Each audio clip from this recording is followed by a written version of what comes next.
Կարևորի մասին հաղորդաշարն է եթերում, բարև ձեզ։ Այսօր մենք կխոսենք հանուն ազատության իրավական հասարակական կազմակերպության գործունեությունից, իսկ իմ հյուրը կազմակերպության համահիմնադիր ծրագրերի համակարգող Արմենակ Դավթյանն է։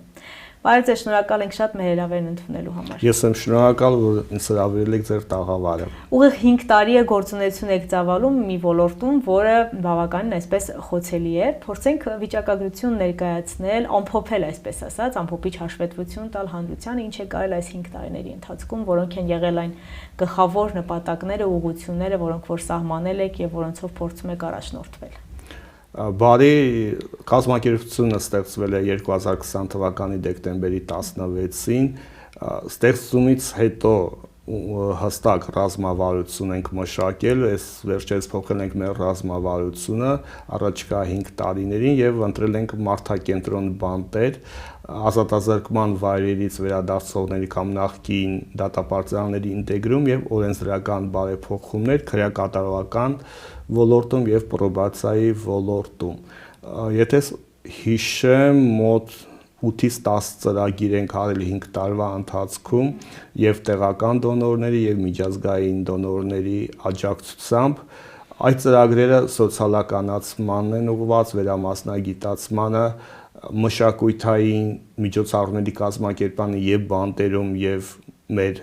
շահառուչ ասենք ծրագրի մասնակիցների համար եւ մեր խոշոր ծրագրերից մեկը սոցիալական ձեռներեցության գործարկումներ տպան ենք բացել Կապանում, որտեղ աշխատում են նախկին դատապարտյալներ։ Բոլորովին վերջերս կրթվելը նորաձև է շարժման դիմեցինք, պատիժ կրող անձինք եւ նախկին դատապարտյալները ստացան արտոնություն, եթե նրանք ցանկանում են սովորել, ապա նախաձեռնությունը ֆինանսավորում է բոլոր ծախսերը, ընդհուպ մասնավոր պարապվելուց սկսած մինչև բուհ ընդունվելը, եթե մարզերից են, նաև մայրաքաղաքում բնակվելու ծախսերը, բայց առաջադիմությունը հաշվի առնելով կարող է ֆինանսավորումը դադարեցնել, պիտի մարդիկ սովորեն, ասեն, որ այս պահին Աբովյան քրեակատարողական հիմնարկում 2 կին դատապարտյալ բժշկական համալսարանի դասախոսների կողմից ստանում են պարապվում են, որպեսզի եկող տարին դիմեն բժշկական համալսարան, այսինքն այդ աղջիկները կանայք դուրս են գալու բժիշկ որպես բժիշկ եւ կարողանալու են սոցիալականացվել հասարակությանը։ Հիմա անցնենք սոցիալականացման թեմային, բավականին ոլորտը, որ դուք ընտրել եք, խոցելի է, բայց հաշվի առնելով, որ դուք ինքներդ էլ բախվել եք այդ խնդրին, սոցիալականացման, ինտեգրման կամ ինչպես ընդունված է ասել, ինչ ծրագրեր եք իրականացրել այս ուղղությամբ եւ արդյոք տարիների ընթացքում փոփոխություն կա նախկին դատապարտյալների նկատմամբ հասարակության շրջանում, հատկապես այդ սոցիալականացումը ենթադրում եմ, որ պետք է ընթանա աշխատանք գտնելով նախ եւ առաջ հանրության շրջանում այսպես լիարժեք իրենց զգալու համար նախ եւ առաջ, բայց գիտենք, որ տարիներ առաջ դա բավականին լուրջ հարց էր եւ գուցեև շատ գործատուներ հրաժարվում էին այդ մարդկանց ընդունել աշխատանքի։ Ասեմ, մենք զգացինք կոնկրետ ես ազատվելուց հետո խնդիր չեմ ունեցել աշխատանքի, որտեղ ես էլ պայմանական վաղաժամկետ ազատվեցի, սեպտեմբերի 4-ին ազատվեցի, ուրբաթ օր էր, արդեն 2 շաբթի ես որպես լրագրող ինձ հրամանագրեցին առավոտ օրաթերթում եւ սկսեցի աշխատել։ Հետո մենք որ բացեցինք հասարակական կազմակերպությունը, անդադ բախվում էինք, որ գործատուն չի վերցնում նախկին դատապարտյալի աշխատանքին, պետական կառույցները, նախարարությունը, քրեակատարական ծառայությունը, պրոբացիա ծառայությունը բերում էին իմ օրինակը, ասում են, տեսեք, 2 օրում ինքը աշխատանք գտավ, ասում են ինձ մի համեմատեք։ Լրագրող, ես այնտեղից էլ էի աշխատում, 5 մրցանակ եմ ստացել լրագրողական մրցույթի։ Դա այնտեղ թույլատրում է, կարող ես գրել, ուղարկել, ոչ մի արգելանք չկար։ Մենք հենց սկսեցինք աշխատգործատու նախկին դատապարտյալ հարաբերությունները փոխելուց գործատուներին հրավիրում էինք բանտերում կազմակերպվող մեր միջոցառումներին, որ զգան, որ ասենք սխալ հանցանք գործած կատարած անձը նույնպես մարդ է եւ ոչ մեկս երաշխավորված չեք սխալ հանցանք անելուց եւ չգիտենք վաղը ինչ կլինի։ Նաև մենք վերամասնագիտացրել ենք բանտերում գտնվողներին օճառագործության, մոմագործության, ծաղիկների պատրաստման, գրիչների ասեղնագործման աշխատանքներ 20 հոգու վերապատրաստել ենք Արմավիրում, 10 հոգի էլ Գորիս քրեակատորական հիմնարկում, որ ազատվելուց հետո նրանք կարողանան մասնագիտություն ունենալ եւ ասենք իրենց տանը սոցիալական այդ խնդիրները լուծեն։ Հասարակությունը դեռ նախկին դատապարտյալներից վախ կա։ Ասենք դա բնական է, բայց չէ։ Գուցե բնական է, օրինակ ես էլ ընտանիքներում էլ խնդիր։ Ամեն դեպքում զգուշությունը բոլորն են կարող են։ Մարդը փոխում է, հենց բանտ մենք որ ասացիք մարդակենտրոն բանտեր, մարդը դուրս գա այնտեղից ուղված։ Այդ սոցիալականացումը հիմա բանտերում փորձում է եւ պետությունը անել եւ հասարակական կազմակերպությունները մեր միջոցառումը լուսաբանեցին լրատվամիջոցներով, հանրային հեռուստաընկերությամբ ու այնտեղ ինձ ներկայացին նախկին դատապարտյալ մայրս զարմացավ, ասաց բախի են տենց ասել, ասացի ով չգիտի ես դատապարտյալ եմ, ասաց դե կարող Ամերիկա մեկը լսած չլինի որ դատապարտյալ է, հիմա ամբողջ աշխարհը իմացա, ասենք մեր ընտանիքում էլ կար այդ խնդիրը ծնողներն են ամաչում, կանայք են ամաչում, որ իրենց հարազատը դատապարտվում է։ Այդ ուղղությամբ էլ ենք աշխատանք տանում։ Ասենք նախկին պրոբացիայի հաշվառված անձինք լուսանկարվել, տեսագրվել չէին ուզում ու ես ասում եմ տեսեք ժողովուրդ, ես հայտարարում եմ, ես նկարվում եմ, ես խոսում եմ, այ կարողացանք մանավանդ Սյունիքում սյունեցիները մի քիչ անաչկոտ են, այդ կարծրատիպն էլ կոտրել, հիմա չեմ ասի հասարակությունը լրիվ փոխվել է, բայց փոխվում է եւ մենք ունենք սոցիալական ձեռներեցության տպարան, այնտեղ աշխատում են նախկին դատապարտյալներ, ելի մտավախություն կա, որ դա սոցիալական ծրագիր է, դե ցուցանակ կա, որ այստեղ աշխատում են նախկին դատապարտյալներ, կարող է մարդկանց վանել, բայց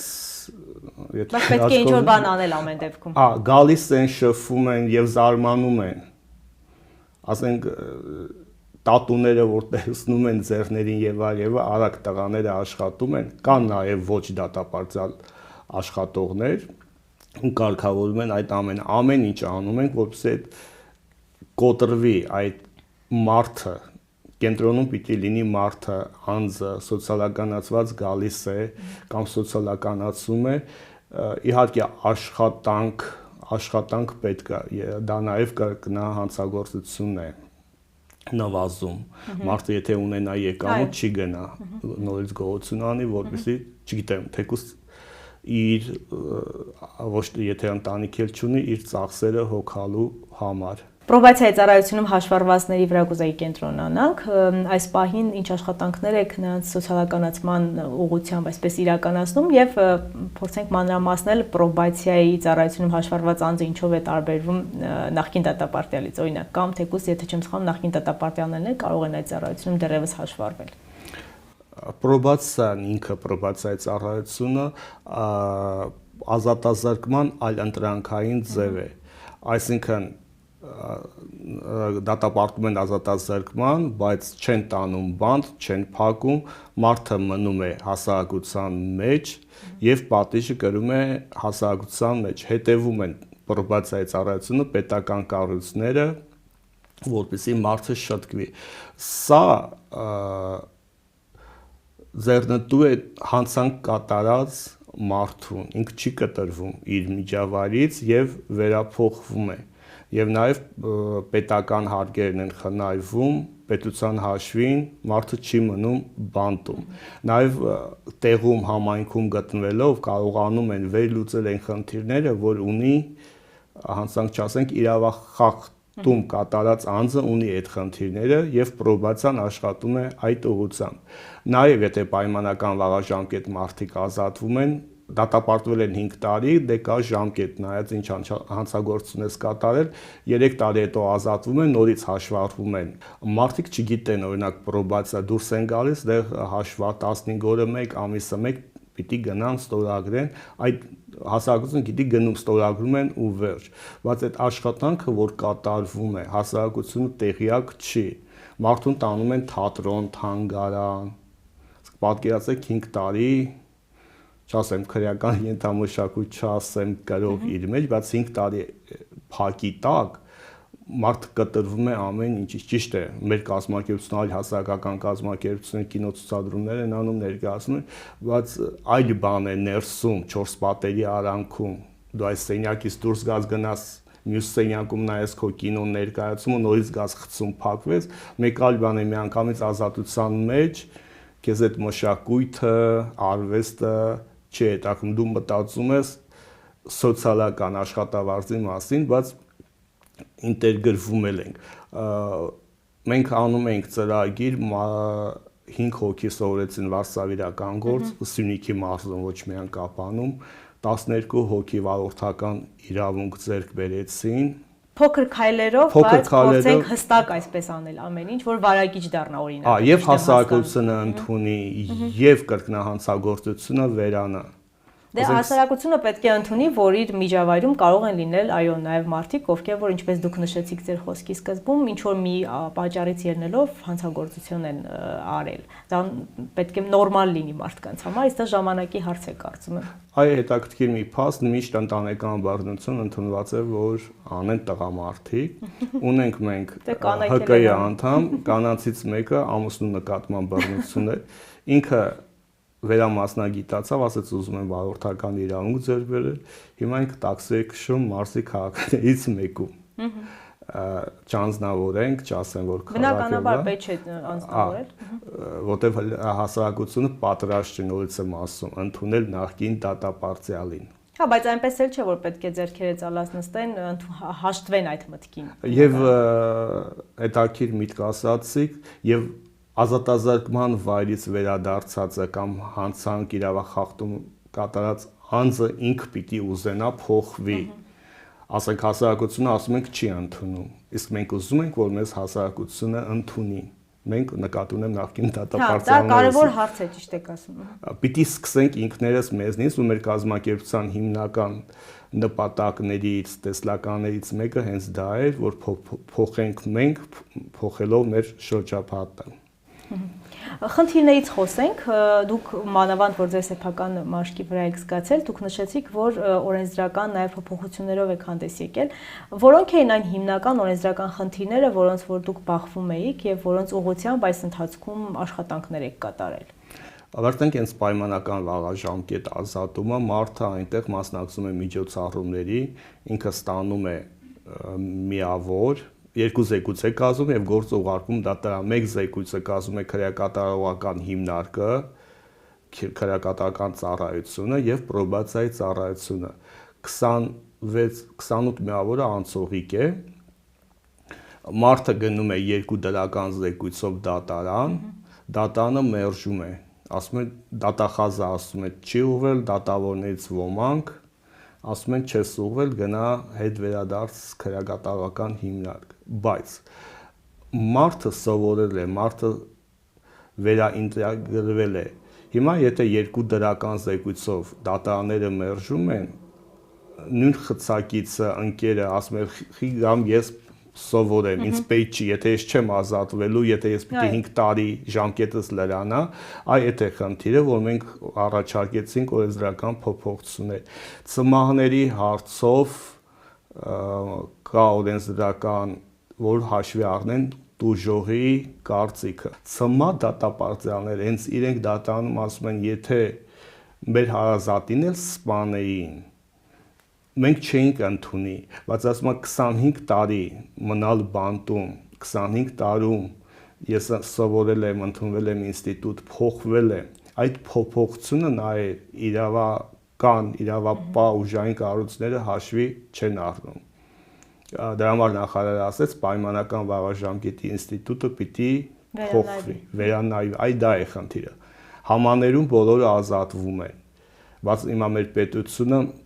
ինտեգրել է ոչ թե ուղիղ, այլ սոցիալականացման քաղաքականությունը, որ հենց մարդը առաջի օրվանից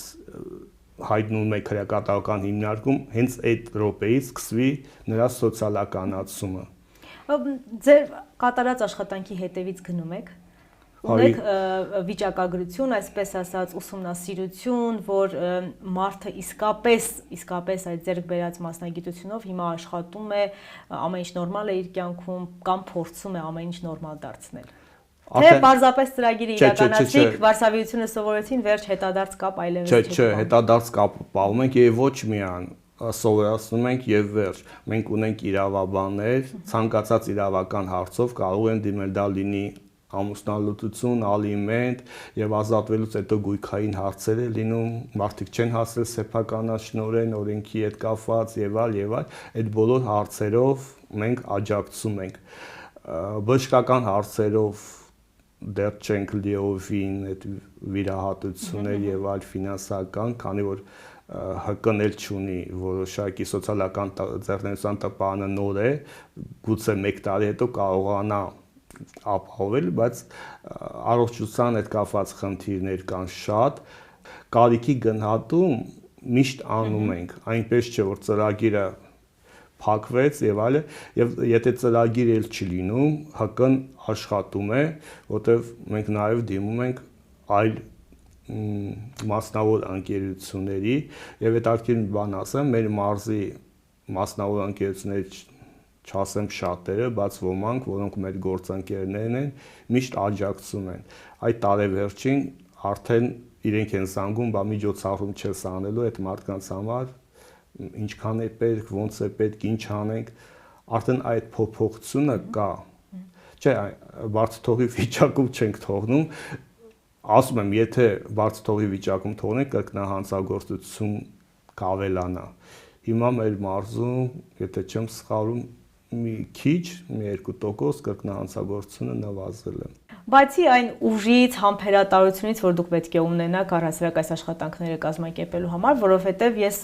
գաղտնիք չէ, որ բնականաբար այդ մարդկանց հետ դժվար է աշխատելը։ Կարող է իրենք ցանկանում են, որ սովորեն ինչ-որ մի բան, բայց միևնույն ժամանակ նաև այդ տարիներ շարունակ ձեր նշած փակ պատերի արանքում լինելը որոշակի բարդություններ է առաջացրել նրանց համար եւ ինչ-որ բնավորության դժվարություններ կան, ինչպես է կարողam լեզու գտնել, կա մասնագիտական խումբ առանձին հոգեբաններ, սոցաշխատողներ, որոնք որ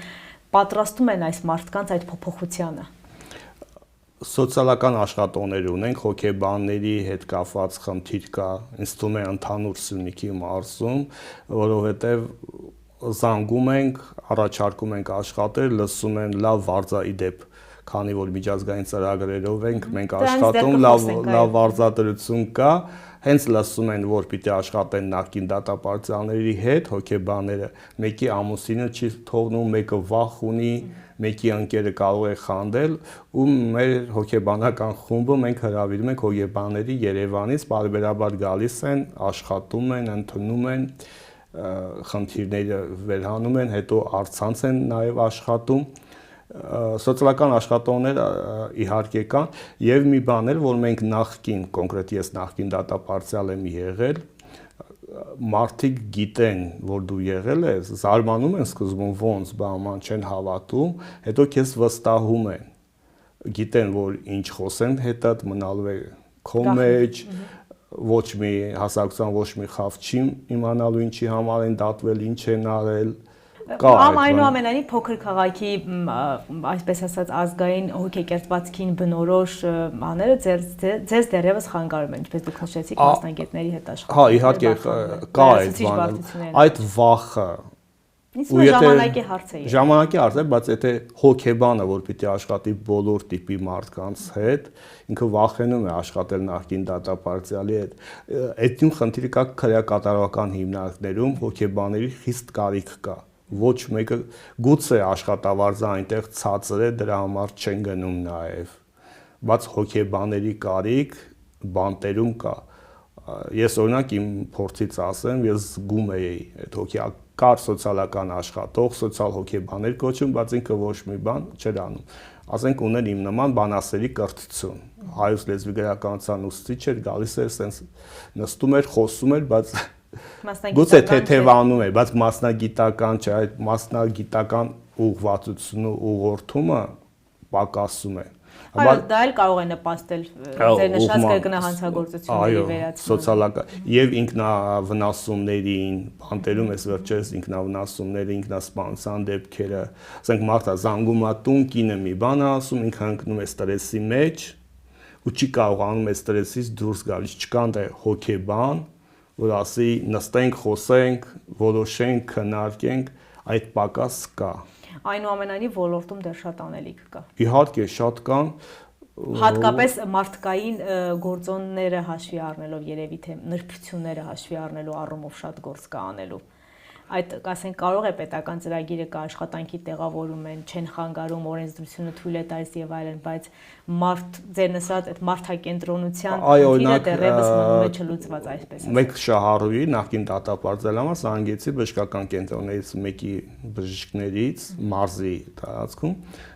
այդ բժիշկը ինձ ասեց, ինչ ես գործել, ինչի հետևից անկել էլի, նախկին դատապարտյալի համար զանգում ես։ Պիտի բոլոր ոլորտներում եւ հոգեբանների, եւ բժիշկների, եւ լրագրողների, եւ մանկավարժների դպրոցում նախկին դատապարտյալին չեն վերցնում, ասում են դատված ես։ Պիտի նաեւ դիմացինին նախկին դատապարտյալին էլ հասկանալ։ Ինքը կարող է դպրոցում միակ մասնագետը լինել։ Պիտի շանս տալ այդ մարդկանց։ Հասկանալի է։ Եվ բացի այդ ամեն ինչից որ նշեցիք, շատ կարևոր է նաև ձեր կողքին աջակիցներ ունենալը, կազմակերպություններ, որոնք որ ձեզ միշտ աջակցում են, ընկերություններ, միջազգային կազմակերպություններ, հավատացած եմ, որ շատ են դրանք, փորձենք այսպես ընդհանուր գծերով ներկայացնել, ովքեր են միշտ ձեզ աջակցում։ Ընդհանուր մեզ աջակցել են Եվրոպական միությունը, մարդ կարիքի մեջ կազմակերպությունը եւ այս վերջերս մենք 2 տարի օգտվում ենք գործընկերություն Հանուսյունիքի բարելաված սոցիալական ծրագրեր, դիմակայուն Սյունիք ծրագրից Եվրոմիության, մենք ստեղծվեցինք 2020 թվականի դեկտեմբերի 16-ին, հունվարի 20-ին մեզ առաջին դրամաշնորհը տվեցին Եվրամիությունը, ինքս էլ զարմացավ, 1 ամիս չկար, ոչ մի գործունեություն չարեցինք, մեզ տվեցին կարողությունների զարգացման 8000 եվրո էր, բայց զարմացա, ասի ոնց է Եվրամիությունը վստահել, մենք դե գրել ենք մի նախադասություն, հասարակական կազմակերպության համահիմնադիրները նախկին դատապարտյալներ են, այսինքն նրանք այդ նախադասությունը մեխ ընդունեցին, զգացին, որ մենք դե ինչ զգացել ենք, հիմա ուզում ենք փոխել եւ իրենք էլ ասեցին, որ մեզ դեռ կազմակերպություն չի դիմել, որ աշխատի նախկին դատապարտյալների հետ, պատիժ կրող անձանց հետ նրանց համարել էր նորություն, մասնավորներից մեզ աջակցում են մարզում մի քանի ընկերություն, այդ թվում հանքարդյունաբերության խոշոր ձեռնարկությունը Զանգեզուրի պանզամոլեբդենային կոմբինատն է, մշակութային ծրագրերին աջակցում, նոր ծրագրով ուզում ենք դիմել պրոբացիայի շահառուների համար ազդակիր համայնքներում, Սյունիք հիմնադրամն է աջակցել մեզ, աջակցողներ շատ կան։ Եվ ել եմ ասում, մարդիկ իրենք են արդեն զանգում, որ ինչով կարող ենք օգնել ձեզ, աջակցել որևէ միջոցառում։ Եթե ամփոփելու լինենք, առաջիկայում ինչ նոր ծրագրերով, այսպես ասած, կներկայանաք շահառուներին։ Դեկտեմբերի վերջին քրեակատարական հիմնարկներում էլի ամանորի միջոցառումներ ենք ուզում անել, մի քանի կախված է դա ֆինանսից, քանի քրեակատարական հիմնարկ կընդունենք, ինչ վերաբերում է Սյունիքի մարզում, ապա պրոբացիայի ծառայություն հաշվառվածների համար մասնագիտացում կարիքի այս պահին կարիքի գնահատում է արվում, ինչի կարիք ունեն։ Այդ որ ասեցի նախկին դատապարտյալն էլ պիտի ուզենա փոխվի, որ հասարակությունը իրեն ընդունի։ Տապարանի համար իրենք ասում էին ավելի կային մարդիկ, որոնք ասում են, չէ, ավելի լավ է մենք մեր փողոցում կանենք ու երիտասարդներ հիմնականում 20-23 տարեկան, որ ծնողն է նրան փող տալիս, բայց ինքը ասում է, չէ, ավելի լավ է այս փողոցում կանենք, քան կամ աշխատել։ Այդ մշակույթը բանտից եկած դրա վրա էլ ենք աշխատում, հոգեբանական ծառայություն ենք ուզում լայն բերել, թե կլին տեղացիներ, թե դրսից, որպեսզի դա հոգեբանական պատնեշ ինձ թվում է, որ մարդը ասեց, ոնց 3 տարի նստեմ, հետո գամ աշխատեմ։ Բնականաբար, առաջին հերթին այդ հոգեբանական հարցերն ենք ուզում եւ վերամասնագիտացումը, կա որ ասենք դիզայներ է եղել, հիմա այդ նոր բաներին չի կարում հարմարվի, ինքը ուզում է դառնալ մատուցող, բայց ոչ թե սովորական մատուցողի կարիք, գիտենք, բոլոր տեղերը կա, բայց ինքը ուզում է սովորել այդ գործը նոր աշխատել, այդ կարիքի ուսումնասիրություն ենք անում, որ գտնենք, փոխենք նրանց մասնագիտությունները։ Եվ ի վերջո ունենանք քիչ թե շատ առողջ հասարակություն, նպատակը դա է։ Նպատակը այդ է, որ նախկին դատապարտյալները պատիժ կրող անձինք ազատազրկված վայրերից, ազատազրկման վայրից վերադարձնողները ինտեգրվեն հասարակությանը, որ մենք չասենք, չէ, դու նախկին դատապարտված ես, ինձ մի բարևի, ինձ այդ սուրճ մի խմի, այդ դա եւ մտածում ենք, չգիտեմ, դա հեռանկարային նախագիծ է առաջին 2 տարվա ընթացքում բացել Կապանում սրճարան, որտեղ էլի աշխատողները կլինեն նախկին դատապարտյալներ։ Ռիսկային բան եք մտածել, բայց թեև կհաջողեք, հա։ Դա էլ կփոխի ահագին բան։ Գուցե։ Շնորհակալ եմ շատ մեր հավերն ընդունելու համար։ Կարևորի մասին հաղորդաշարներ եթերում, այսօր մենք խոսեցինք հանուն ազատության իրավական հասարակական կազմակերպության գործունեությունից, հաջողություն։